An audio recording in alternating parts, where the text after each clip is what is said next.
देखो ट्रेन में किसी से 2 घंटे मुलाकात कर लो, हाँ है ना, और 2 घंटे में सामने वाली सीट पे है तो थोड़ा प्रेम जागृत हो जाएगा नहीं। और जब वो उतरेगा अपनी सीट से तो उसकी यह बहुत अच्छा बेटर क्वालिटी का व्यक्ति था। और कुछ लोग तो नंबर भी आदान प्रदान कर लेते हैं। हेलो, ट्रेन में मिले थे, हाँ अरे कैसे हो भाई, स्टेशन आया नहीं आया?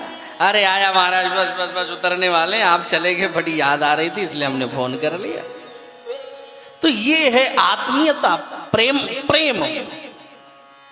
तो जब 2 घंटे में व्यक्ति को ट्रेन में प्रेम जागृत हो सकता है, तो हम और आप तो आज 10 दिन से एक साथ बैठ करके सत्संग की सरिता में अवगाहन कर रहे हैं। तो प्रेम होना ये कोई बड़ी बात नहीं है।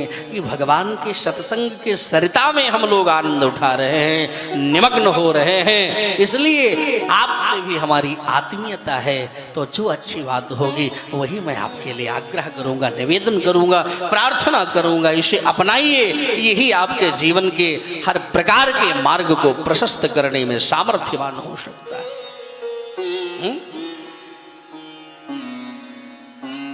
कोई भी रिश्ता भगवान से जोड़ो, जो मन कर दे आपका, चाहे पति बना लो या पिता बना लो या पुत्र बना लो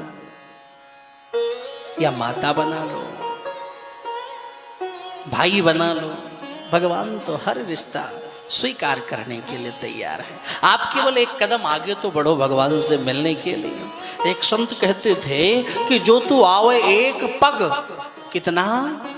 एक पग, जो तू आवे एक पग, सो मैं आऊं पग 60 और 60 कदम बढ़कर भगवान आपको गोद से उठा लेने के लिए तैयार हैं।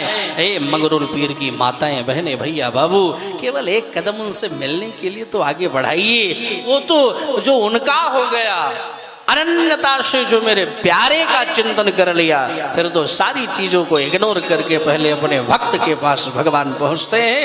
ये मैं नहीं कह रहा हूं, गीता में भगवान कृष्ण ने स्वयं कहा है, अनन्यास चिंतयन्तो माम ये जनः पर्युपासते तेषां नित्यभयुक्तानां योगक्षेम वहाम्यहम्।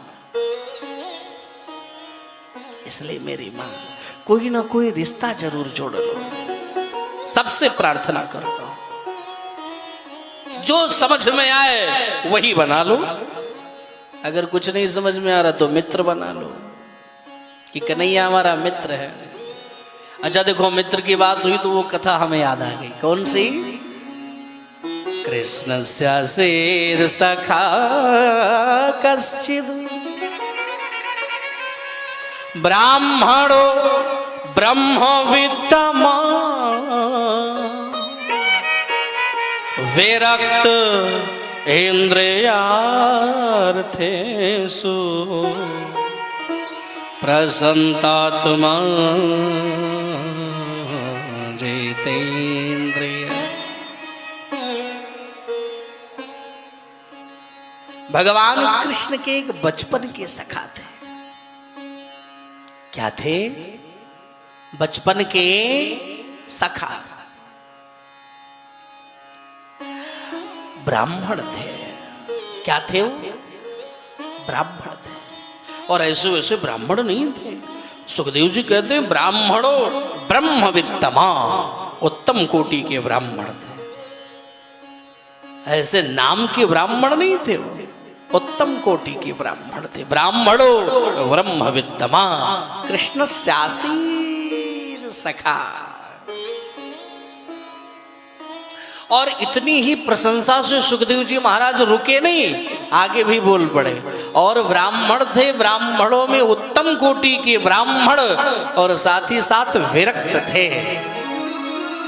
क्या थे? हे भैया, विरक्त थे। किस चीज से? हाँ, कपड़े से नहीं कि लाल पीला कपड़ा पहनना, दुनिया भर का चंदन लपेटना, ऐसी विरक्ति नहीं थी। बोले फिर किस चीज की विरक्ति थी? बोले विरक्त इंद्रियार्थेषु, इंद्रियों से विरक्त थे। और गरीब थे, ऐसा नहीं कि बड़े धनवान थे, गरीब थे। और इतने गरीब थे कि अगर सुबह का भोजन मिल जाए तो शाम के भोजन का ठिकाना नहीं रहता था। लेकिन फिर भी सुखदेव जी क्या कहते हैं, प्रशांतात्मा जितेंद्रिय, हर वक्त हर क्षण प्रतिपल प्रतिक्षण प्रसन्न रहते थे। ऐसे प्यारे थे।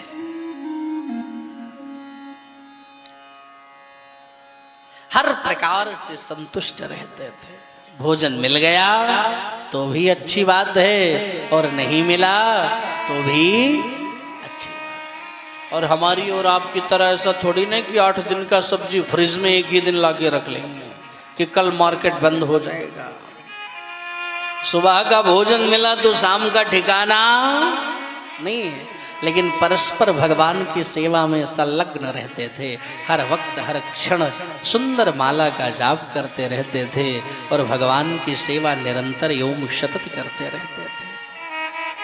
कभी कभी कुछ लोगों ने श्री सुदामा जी महाराज को दारिद्र कहकर के संबोधन किया है। कुछ लोग कहते हैं सुदामा जी बड़े दरिद्र थे, दारिद्र थे।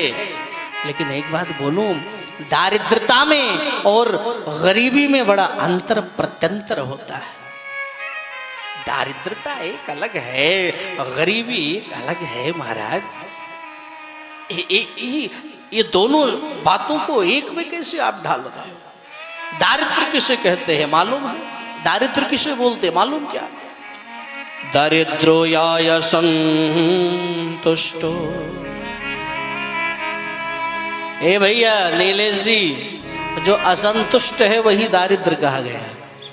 जिसका पेट नहीं भर रहा है और मिल जाए, और मिल जाए, और मिल जाए, हाँ, उसकी पैनी निगाह केवल पैसे पर हो कि यहां से 10 लाख कैसे मिलेगा, यहां से करोड़ खान कैसे मिलेगा, फिर भी पेट न भरे उसी को दारिद्र कहा जाता है। लेकिन संतोष जी, जब आवे संतोष धन, सब धन धूरे समान। सबसे बड़ा है कि अगर हमें संतोष है, बस ठाकुर जी की बड़ी कृपा है, सबसे बड़ा धन वही है। अरे मैं तो ऐसे यीशु को जानता हूं कि महाराज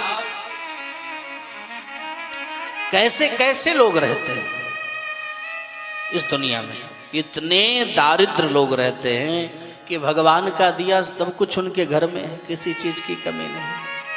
अभी देखो तो कम से कम लाख रुपए की इनकम, 50,000 की इनकम प्रतिदिन है। लेकिन अगर कहीं खर्चा करने की बात आ जाए ना, अगर कहीं ऐसी चर्चा आ जाए कि महाराज जी मंदिर का निर्माण करवा रहे हैं श्री अयोध्या धाम जी में, और उसमें दान करना पड़ जाए कि भैया लो हम भी दान कर दें, एक कमरा हम अपनी तरफ से बनवा दें, तो एक कमरा बनवाने में लोगों को 1000 बार सोचना पड़ेगा।